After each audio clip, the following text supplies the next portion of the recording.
Hi everyone, so welcome to another lecture in the series Principles of Surgery. Before going to the video, if you haven't subscribed to my channel yet, please subscribe. There is a subscribe button, and today we will discuss about the factors affecting wound healing.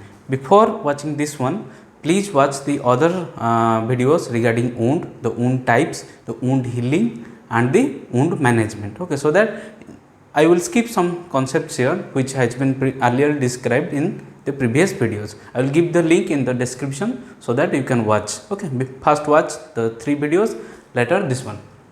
So today we will discuss about the factors affecting the wound healing. Okay, sometimes you will follow every procedure or whatever the best management you can do, but there will be delay in wound healing. So we should know which factors actually delay the wound healing, so that also we can either rectify it or we can tell the owner accordingly. Okay. Now you see, you may not find the classification like internal and external. For your understanding, I am making this one. Okay. So first one, the internal factors and the external factors. Under the internal factors, there are host factors and the wound factors, or you can say this as wound characteristics. Let's go one by one. Now, the host factors. Which factors of host affect host or animal here? Okay, which factors in animal which affects the wound healing? The first one is age. You know, in old age, if the animal is in its the animal is geriatric, then there will be delay in wound healing. Okay, in old age, if you are treating an old age patient, even with best management, wound may heal slowly. So you will tell the owner accordingly. So if a normal wound, if you are guessing it will heal in 2 weeks, in old animal it may take 3 weeks. Now nourishment, this is a very important because the nourishment is the prime factor behind the protein synthesis, and remember, vitamin A is required for epithelialization. That is why also vitamin A is essential for wound healing. Remember, the protein is very important. Everything is all about proteins. How? You see, for wound healing, 2 substances are very essential. One among them is growth factors. Okay, so growth factors, remember 2-3 names which are very important in case of wound healing. The platelet derived growth factor and the epidermal growth factor, the fibroblast growth factor.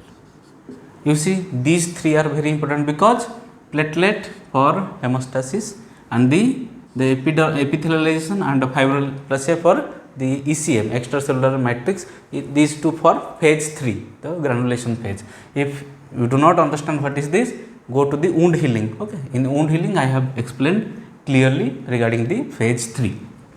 Now the another one is very important is fibronectin. This is a glycoprotein.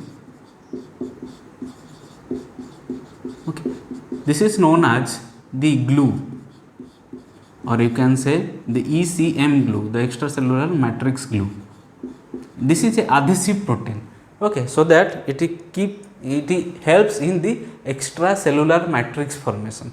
So this is a protein, so you need some protein for if you want to check whether the nourishment is good or not, calculate estimate the serum protein level. If it is low, then the wound healing will be delayed. So you can give the advice to the owner for better nourishment, especially protein supplements and the vitamin supplement. The vitamin A is very essential, remember, for epithelialization. Okay, in case of chronic wounds, when the wounds do not heal very nicely, with regular management you can give the vitamin A supplement.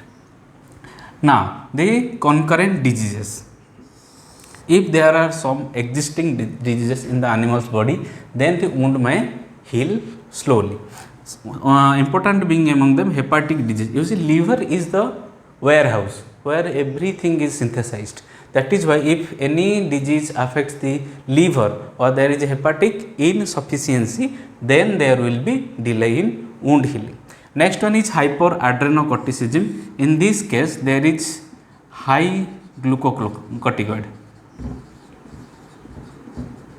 this glucocorticoid delays the wound healing. Next, in diabetes mellitus, you know, in diabetes the wound heals slowly. Next, the wound factors, or you can say wound character, which characteristics of wound delays the wound healing. First one, tissue type. Remember these tissues: the periosteum, the fascia. Fascia is muscles outer layer, the tendon and the nerve sheath. They usually heal very slowly. Okay, if you are repairing this, suppose you are doing some tendon surgery, okay, don't tell the owner that it will heal in 2 weeks. It may takes 4 weeks, 5 weeks, even months. And if you are doing nerve surgery, then just imagine it may take 3, 4, 5, 6 months, maybe years. They heal very slowly. And why they heal slowly, comment down below. Okay, I am not going to tell you why they heal slowly. It is for you to find out. Okay, take some studies from your own. Okay, next, foreign body. If there is any foreign body, so it may be a dirt or any bacterial contamination, for them the enzymes are secreted, okay, to destroy this foreign body. And this enzyme do not differentiate between the foreign body and the extracellular matrix, which are being laid down for wound healing. So what they will do, they will simultaneously degrade the extracellular matrix, and due to the degradation, you know, this ECM formation is phase 3. When the phase 3 is delayed, the wound healing is delayed. Okay, now the dead space. You see, this is very important in case of tumor surgeries. When you will remove a big tumor, there will be lot of dead space. Okay, when there will be dead space, the wound healing will be delayed. Why? When there will be dead space, there will be secretion of exudates. For example, this is skin. Okay, below that there is a subcutaneous tissue, and there is some dead space present here. So what will happen? There will be accumulation of the exudates. Okay, when there will be exudates in between the layers, you see how they will heal.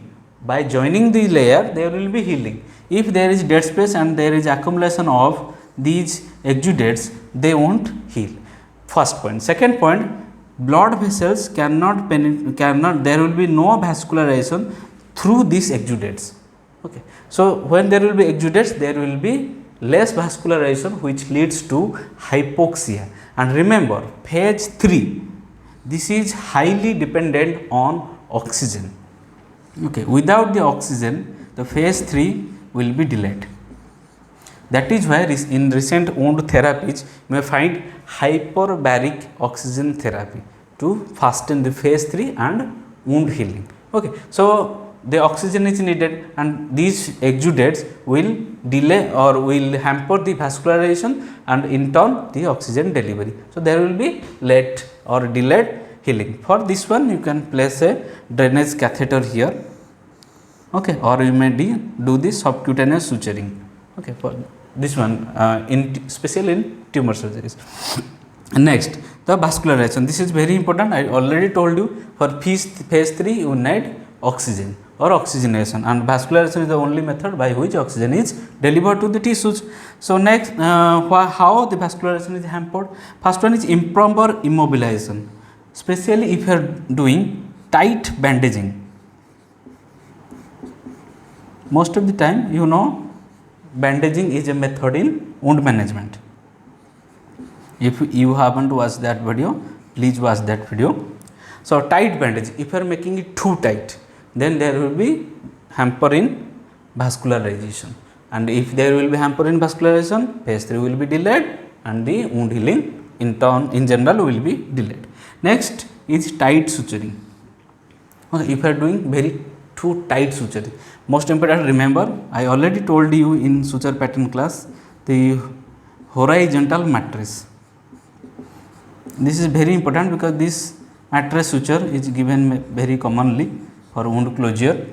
If you are making too tight horizontal mattress, then there will be less vascularization and there will be wound dehiscence or suture dehiscence. Suture dehiscence is a very big problem in case of horizontal mattress. Okay. So this is all about the internal factors which delay the wound healing. Now the external factors or outward factors, most important being the corticosteroid therapy. Okay, when you will give the corticosteroids, sometimes for pain relief or some other therapy, this delays every phase of wound healing. Every phase, whether phase 1, phase 2, phase 3, phase, this causes also immunosuppression. That is why all the phases will be delayed, and in turn it will delay the wound healing. Next, the chemotherapy and radiation therapy, particularly important in case of tumor surgery. If the animal is undergoing any chemotherapy or radiation therapy, what they do, they reduce the vascularization. You see, there is a basic principle in case of radiation therapy. It only affects the highly or actively dividing cells, the cells undergoing the cell division, whether the mitosis or the meiosis. So what happens in case of wound healing? There is active proliferation of different tissues like epithelial tissue and the connective tissue, especially the fibroblasts. When they are actively dividing, if you are going for radiation therapy, then what they do, they will depress this one. They will depress the active proliferation of the epithelial tissue and the connective tissue or the fibro. You see, in phase 3 I told you phase of fibroplasia and epithelialization. So they will depress this thing. When they will depress this active proliferation, in turn it will depress the phase 3 and there will be delay in wound healing. So that is why when you are doing a tumor surgery, for 2 weeks from the date of surgery up to 2 weeks, you should stop this chemotherapy or radiation therapy. After the wound is completely healed, then you can start the radiation therapy or chemotherapy. This is all about the factors affecting the wound healing. You have to remember all these factors while doing the wound management. You have to take care of these factors, and also you have to aware the owner accordingly. Okay, so this is all about today's class. If you like this video, please subscribe to it and share to your friends, buddies, colleagues, anyone. Okay, thank you, bye bye, and stay safe.